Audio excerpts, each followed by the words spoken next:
नमस्कार, आप देख रहे हैं सुनिए सरकार। और ये कार्यक्रम शुरू करने से पहले एक बार फिर अपने दर्शकों से अपील करना चाहता हूं कि हमारे YouTube चैनल पर जाइए और इस ज्वाइन बटन को दबाइए।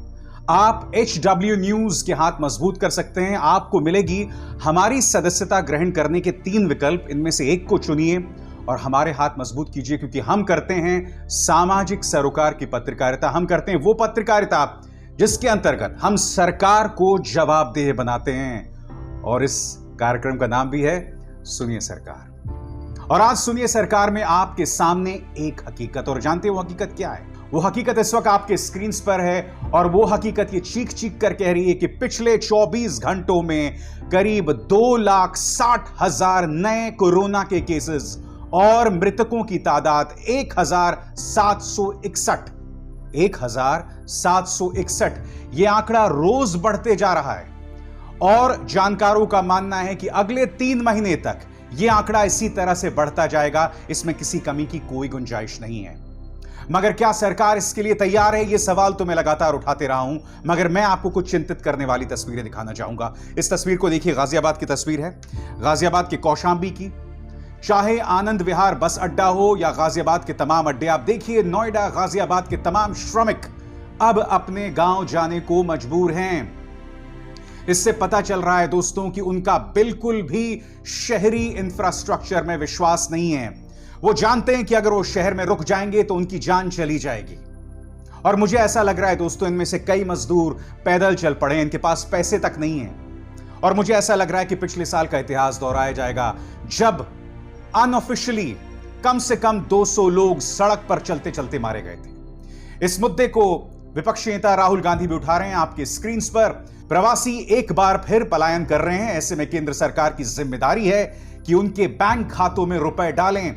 लेकिन कोरोना फैलाने के लिए जनता को दोष देने वाली सरकार क्या ऐसी जन सहायक योजनाएं या ऐसा जन सहायक कदम उठाएगी? राहुल गांधी ऐसा क्यों कह रहे हैं? राहुल गांधी ऐसा इसलिए कह रहे हैं क्योंकि राहुल गांधी ने खुद तो चुनावी रैलीज पर रोक लगा दी है। वो खुद कोई चुनावी रैलीज नहीं करेंगे पश्चिम बंगाल में। ममता बनर्जी भी लगातार चुनाव आयोग से अपील कर रही थी कि 3 चरण के जो चुनाव बचे हैं उसे आप 1 दिन में करा दो बजाय कि 3 दिनों में। और उन्होंने भी कह दिया कि भाई मैं अपनी रैलीज को सीमित रखूंगी। अब भारतीय जनता पार्टी की तरफ से आदेश आया है। क्या आदेश आया है? कि प्रधानमंत्री नरेंद्र मोदी की रैलियों में अब सिर्फ 500 लोग मौजूद होंगे। वो कौन सा एक पुरानी फिल्म है दोस्तों, एक बहुत ही खूबसूरत गाना है उसका, कि बहुत शुक्रिया, बड़ी मेहरबानी, मेरी जिंदगी में हुजूर आप आए। बहुत मेहरबानी है आपकी मालिक कि आपने ये कहा कि मैं सिर्फ मेरी रैलीज में सिर्फ 500 लोग आएंगे। ये मौका था, ये अवसर था प्रधानमंत्री नरेंद्र मोदी को एक बार फिर इस बात का प्रमाण देना कि वो एक स्टेट्समैन है, वो इस देश के नेता हैं। ये जरूरी था कि आप जो है देश की जनता में तमाम जो इस वक्त सियासी संवाद चल रहा है उससे ऊपर उठ के अपनी रैलीज को कैंसिल कर देते हैं। लोग राहुल गांधी का मजाक उड़ा रहे हैं, ममता बनर्जी का मजाक उड़ा रहे हैं, खासकर बीजेपी समर्थक। वो कह रहे हैं कि अरे तुम्हें तो पश्चिम बंगाल में हारना ही है, इसलिए तुम चुनावी रैलीज कैंसिल कर रहे हो। तो मेरा सवाल वापस भारतीय जनता पार्टी से कि अगर तुम पश्चिम बंगाल जीत ही जाओगे तो रैली करने की क्या जरूरत है? मैं बताता हूं क्यों। क्योंकि दोस्तों यह भारतीय जनता पार्टी का दिल नहीं है, मुझे ऐसा लगता है। यह एक चुनावी मशीन है। यह विवादास्पद इलेक्टोरल बॉन्ड्स के जरिए पैसे हासिल करती है, एक रहस्यमय पीएम केयर्स फंड शुरू करती है।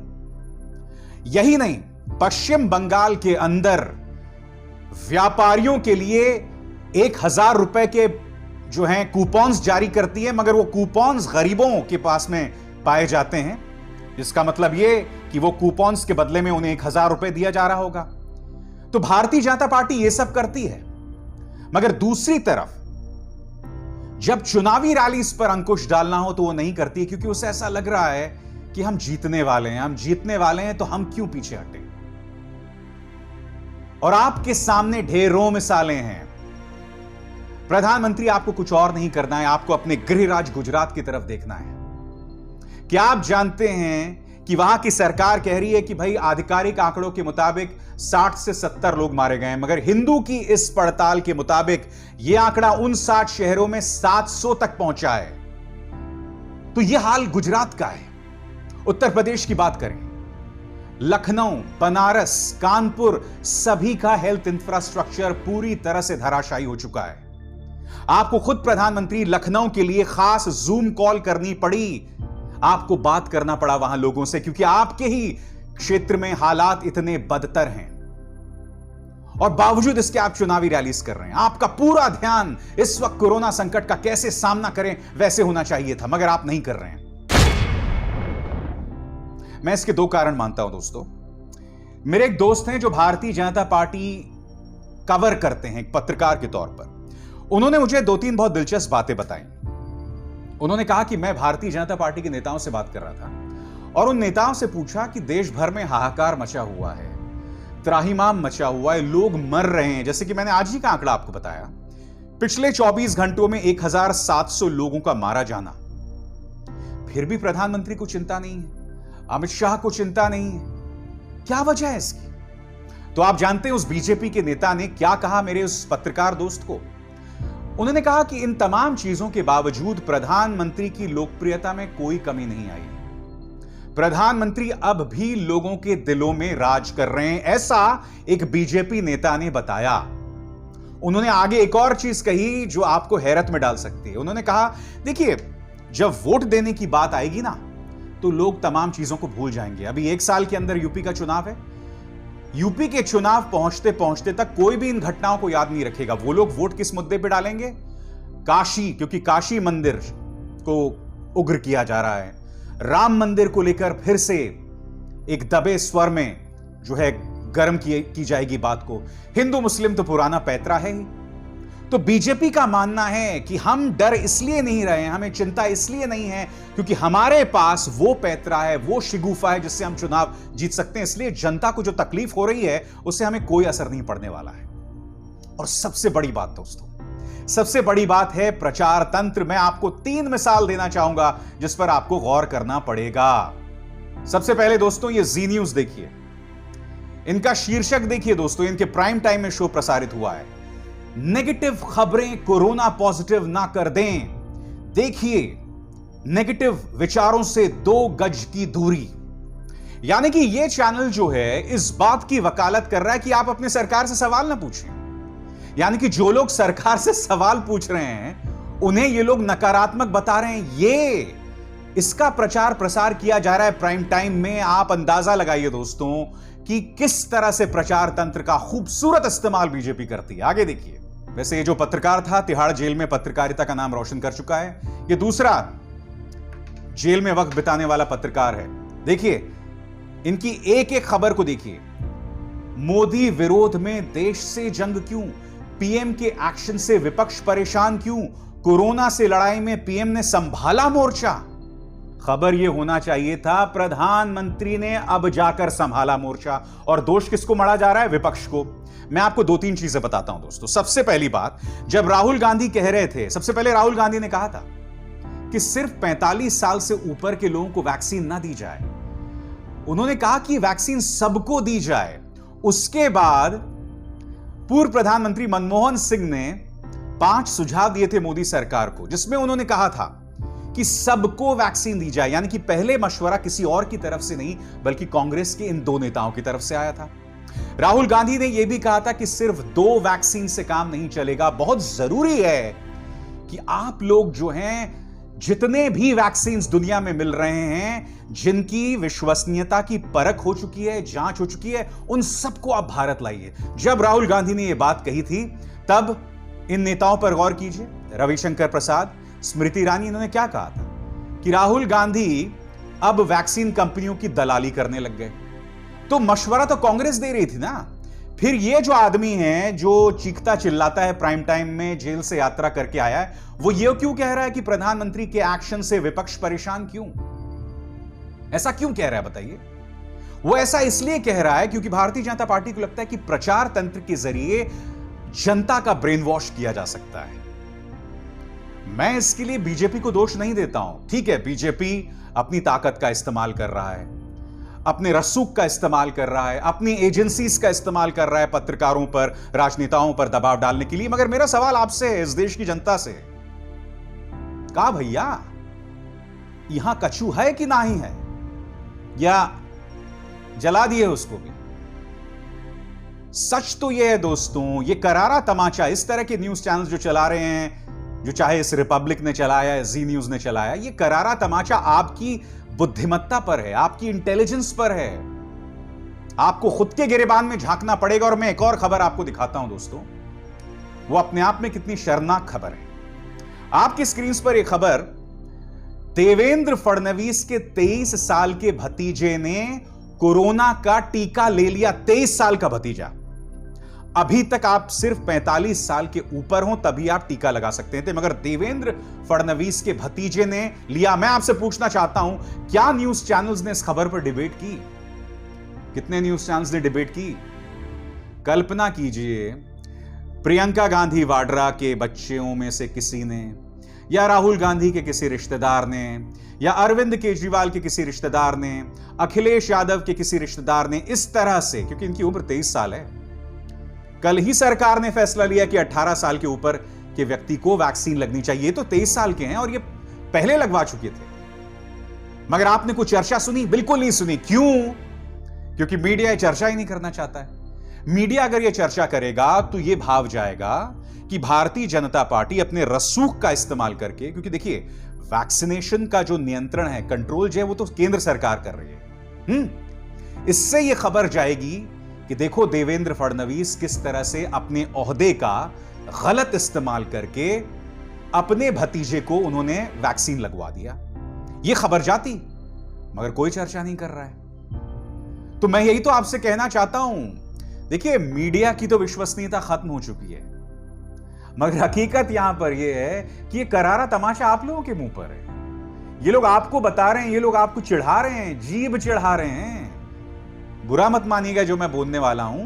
इन लोगों ने आम जनता की औकात बता दी है। इन्होंने बता दिया है कि आप लोग गुलाम मानसिकता के हैं। इन्होंने बतला दिया है कि हम आप पर जितना भी अत्याचार करें, देश मर रहा है, हम चुनावी रैलीज करते रहेंगे, मगर आप पर कोई असर नहीं पड़ने वाला है। कुछ दिनों बाद आप भी माई बाप करके उनके सामने घुटने टेक देंगे। हकीकत यह इस देश के आम इंसान की, बुरा बिल्कुल मत मानिएगा दोस्तों, क्योंकि उसी आम इंसान में मैं भी शामिल हूं। मुझे भी जद्दोजहद करना पड़ रहा है। और चूंकि सोशल मीडिया में, ट्विटर में, फेसबुक में मेरी एक पहुंच है, तो मैं अपनी तरफ से कोशिश कर रहा हूं लोगों की मदद करने की। दोस्तों आप जानते हो, मैं 10 लोगों की मदद करने की कोशिश करता हूं, उनमें से 1 या 2 की बमुश्किल मदद कर पाता हूं। इनमें से मैं कुछ लोगों के नाम लेना चाहूंगा दोस्तों। आम आदमी पार्टी के विधायक दिलीप पांडे और कांग्रेस, यूथ कांग्रेस के नेता श्रीनी, इन 2 चेहरों को देखिए दोस्तों। ये लोग मदद कर रहे हैं लोगों की। श्रीनी का इस कंट्रोल रूम को देखिए। श्रीनी इसके अंतर्गत आप देख सकते हैं उनके कार्यकर्ता काम कर रहे हैं। वो लगातार सोशल मीडिया पर निगाह रख रहे हैं कि हम किसकी मदद कर सकते हैं, और श्रीनी से लगातार मेरा संपर्क बना हुआ है दोस्तों। मैं आप बता नहीं सकता हूं कि मेरे अपने रिश्तेदार कितने बेबस हैं जो मध्य प्रदेश में पिछले 20 दिनों में मेरे 3 रिश्तेदारों ने दम तोड़ दिया है कोविड के सामने। अब भी मेरे एक रिश्तेदार जो हैं वो संघर्ष कर रहे हैं, और कोशिश, और मैंने संपर्क किया श्रीनी जैसे कांग्रेस के नेताओं से, या एक जफर भाई हैं छिंदवाड़ा में, उनसे बात की और इन्होंने मेरी मदद की, मगर संघर्ष जारी है। मगर मैं कुछ और कहना चाहता हूं, जब श्रीनी ये कर सकते हैं तो बीजेपी का तो इतना लंबा चौड़ा प्रचार तंत्र है ना, इतना बड़ा आईटी सेल है। ये आईटी सेल वाले, इनको क्यों ना तुम सोशल मीडिया में बिठा दो और ये लोग ट्रैक करें केसेस को। और चूंकि आप बीजेपी में, अधिकतर जगह आपकी सरकारें हैं, आप केंद्र में सरकार में, तो आप लोगों की मदद कीजिए। आपका क्या एक ही काम है?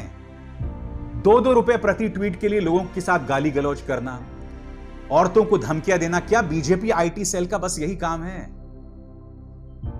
एक तस्वीर देखिए, मैं आपको दिखाता हूं। ये आईएमसी के प्रोफेसर राकेश गोस्वामी ने पोस्ट की है, और दोस्तों मैं आपको बताना चाहता हूं, ये तस्वीर जयपुर की है।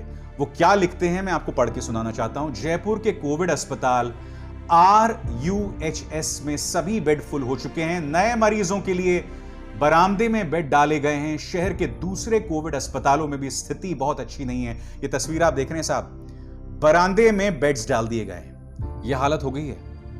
और ये उस राजस्थान की बात है जिसके मॉडल की दुहाई दी जा रही थी पिछले साल।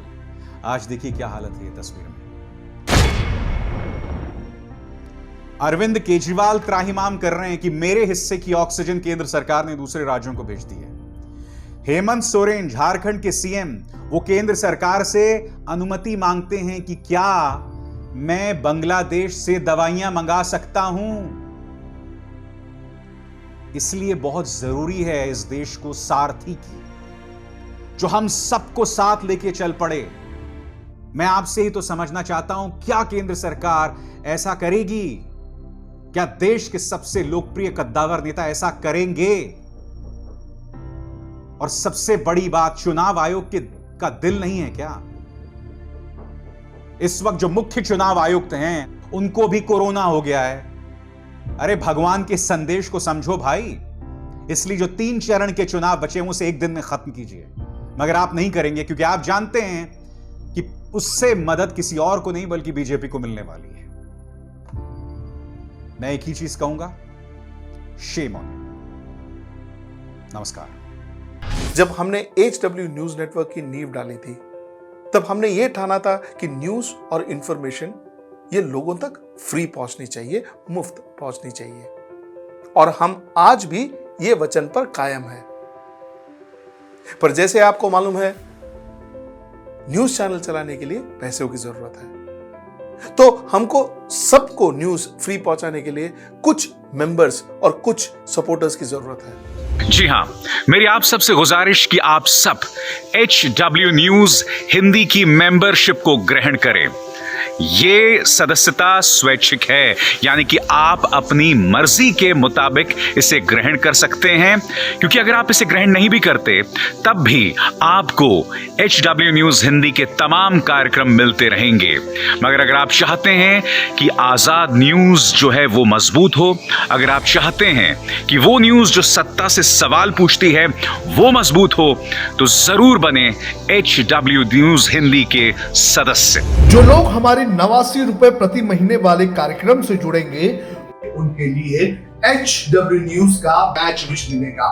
साथ ही साथ उन लोगों को हमारे एक्सक्लूसिव पोल्स में भी शामिल होने का मौका मिलेगा। इसके अलावा हमारा जो दूसरा मेंबरशिप कार्यक्रम है वो 199 रुपीस प्रति महीने का है, यानी कि 199 रुपए प्रति महीने। और इस प्रोग्राम में हमारे जो मेंबर्स हैं उन्हें 99 रुपए के प्रोग्राम वाले सभी चीजें तो मिलेंगी। इसके अलावा बिजनेस से जुड़ी हुई बातें भी हम करेंगे। हमारे एक्सपर्ट अखिलेश भार्गव से आप बिजनेस से जुड़े हुए अपने सवाल भी पूछ सकते हैं। हम उम्मीद करेंगे कि आप इस निष्पक्ष पत्रकारिता की राह में हमें पूरी तरह से योगदान देंगे।